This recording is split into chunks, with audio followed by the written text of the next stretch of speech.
বর্তমানে আমরা আমাদের স্কিন নিয়ে প্রচণ্ডভাবে চিন্তিত, কারণ যে পরিমাণে পলিউশন বাড়ছে আর যে পরিমাণে তাপমাত্রা বাড়ছে তাতে আমাদের স্কিন খারাপ হওয়ার চান্সেস অনেক গুণ বেশি।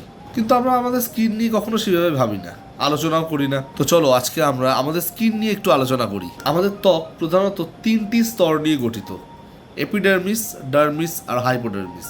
এপিডার্মিসটা কি? এপিডার্মিস হচ্ছে ত্বকের সব থেকে বাইরের স্তর। আমাদের এই ত্বকের ব্যাপারে বিশ্লেষণ করতে হলে সব থেকে প্রথম যে নামটা আসে সেটা হচ্ছে কেরাটিনোসাইট। এই কেরাটিনোসাইট একটি কোষ যা কেরাটিন নামের একটা শক্ত প্রোটিন তৈরি করে। তারপরে আসছে মেলানোসাইট, এটি আমাদের শরীরের বা চামড়ার রঙকে নির্ধারণ করে। এরপরে আসছে ল্যাঙ্গারহ্যান্স সেলস।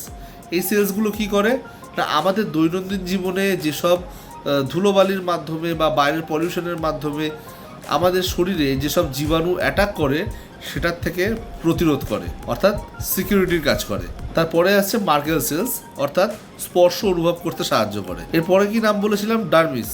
এটি দ্বিতীয় স্তর হলেও স্তরগুলির মধ্যে এটি সব থেকে শক্তিশালী অংশ। এর মধ্যে কি কি আছে? কোলাজেন, যা ত্বককে টান টান রাখে; এলাস্টিন, যা ত্বককে নমনীয় করে অর্থাৎ সফটনেস দেয়; আর এতেই আছে রক্তনালী, স্নায়ু, ঘামগ্রন্থি, লোমের গোড়া, তেল গ্রন্থি ইত্যাদি। এরপরে আসছে হাইপোডার্মিস স্তর। এই স্তরটি আমাদের চামড়ার সব থেকে নিচের অংশ বা সব থেকে ভেতরের অংশ। আর এই স্তরের মধ্যেই থাকে ফ্যাট সেলস।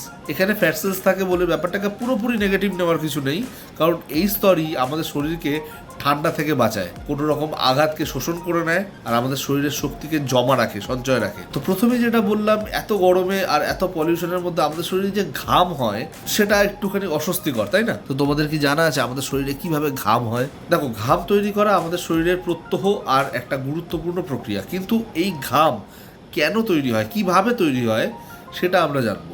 হাইপোথ্যালামাস কি না? হাইপোথ্যালামাস একটা ছোট্ট বাদামের মতো অংশ যেটা আমাদের মস্তিষ্কের একদম গভীরে রয়েছে।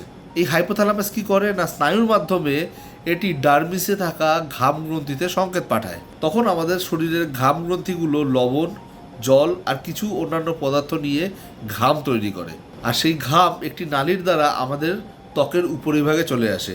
আর যখনই এই ঘাম আমাদের শরীরের বা ত্বকের উপরিভাগে চলে আসে আর তাতে থাকা অম্লীয় যে আবরণ থাকে, তার ফলে জীবাণু যেগুলো আমাদের শরীরের ওপরে বা চামড়ার ওপরে বৃদ্ধি পাচ্ছিল তাকে পুরোপুরিভাবে মিটিয়ে দেয়। আবার অন্যদিকে ঘাম গ্রন্থি দু ধরনের, একটা হচ্ছে এক্রাইন গ্ল্যান্ডস আর একটা হচ্ছে অ্যাপোক্রাইন গ্ল্যান্ডস।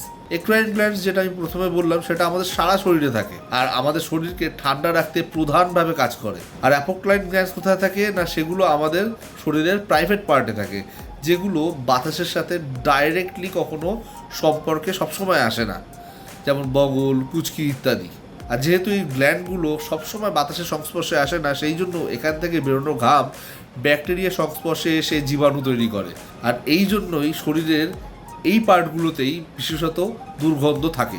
আর আজকের টপিকটা কেমন লাগলো তোমাদের?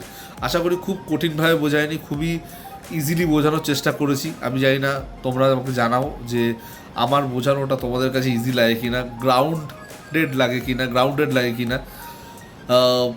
টপিকটা আশা করি ইউনিক ছিল, সব জায়গায় এই টপিক নিয়ে কথা বলা হয় না। আর ভালো লেগে থাকলে শেয়ার করো, সাবস্ক্রাইব করো, কমেন্ট করো, লাইক করো, আমাকে জানাও আমার ভিডিওগুলো তোমাদের কেমন লাগছে, নতুন কিছু শিখছো কি না। আর আমি তোমাদের শেখাতে শেখাতে নতুন জিনিস শিখছি, আমার খুব ভালো লাগছে তোমাদের সাথে এই ভিডিওগুলো শেয়ার করতে। সিরিয়াসলি আমি খুব স্পেশাল মনে করি যখন আমি ভিডিওগুলো বানাই, স্পেশালি তোমরা দেখো, তোমরা জানো, তোমরা লাইক করো। থ্যাংক ইউ, ভালো থাকো, ভালো রাখো, আর কিপ ওয়াচিং মাই ভিডিও। আর যেহেতু জানার কোনো শেষ নেই, তাই জন্য চলো জানতেই থাকি।